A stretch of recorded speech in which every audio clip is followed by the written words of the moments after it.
Central bankers are on their annual pilgrimage to Jackson Hole, Wyoming. They're set to discuss declining economic dynamism, corporate consolidation and rising interest rates. At this year's invitation-only finance and fishing powwow on the banks of the Snake River, officials will talk about changes in market structure and implications for monetary policy. Chair Powell used his first Jackson Hole symposium as Federal Reserve Chairman to say gradual interest rate hikes will continue.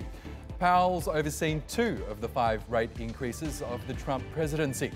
President Trump's pick to lead the Fed says inflation remains under control and joblessness is declining.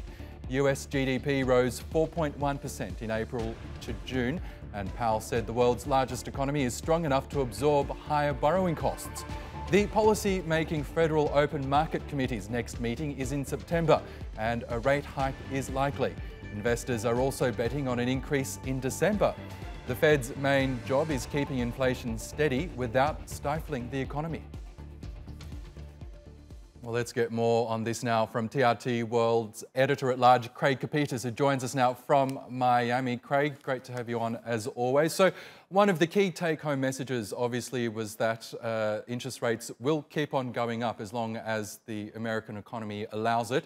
And of course, the Fed has this balancing act between promoting growth and keeping inflation in check. But it's not exactly what Donald Trump wants to hear, is it?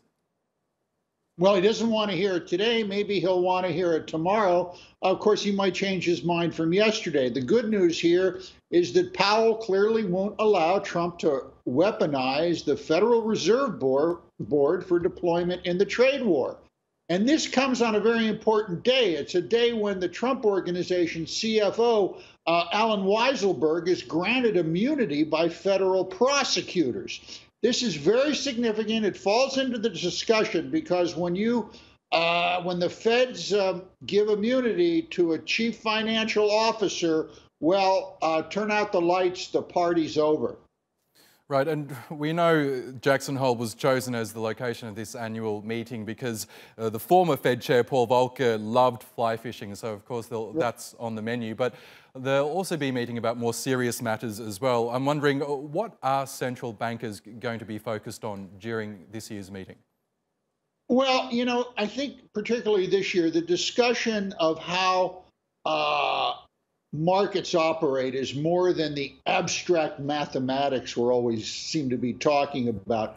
Markets are dynamic institutions, and what we've seen here is that we're returning to a clash between democratic capitalism of Adam Smith and what we might call radical socialism of Karl Marx. This is a big discussion.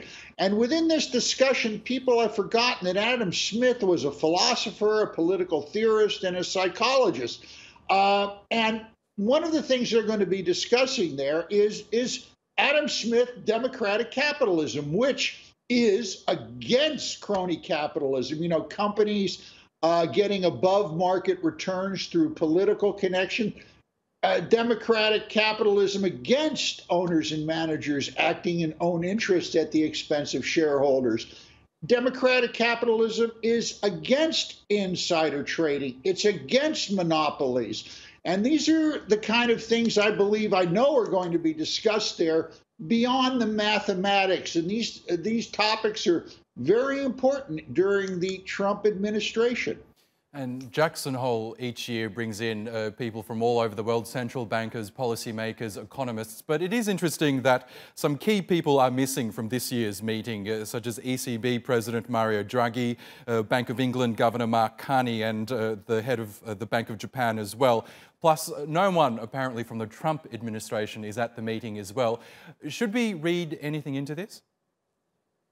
Well, if you're from a Western democracy and you're not at Jackson Hole this year, that message that's being sent is we don't want to go there because we don't like the Trump administration. That's a very clear signal.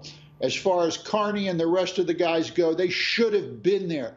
Stick up for the central banks because, as I've just explained, the central bank of the United States, the Federal Reserve, Jerome Powell, does not want to weaponize the Fed for a deployment in the trade war. He's not going to let that happen, and he needs support. And the fact that Carney and the other central bankers aren't there is just plain wrong. Yes, and just really quickly, Craig, so there are indications that rates will go up in September and that they'll go up again just before Christmas. You're saying that Jerome Powell is sending a clear message to Donald Trump that he plans on keeping the US Fed independent. We know how Trump has operated so far.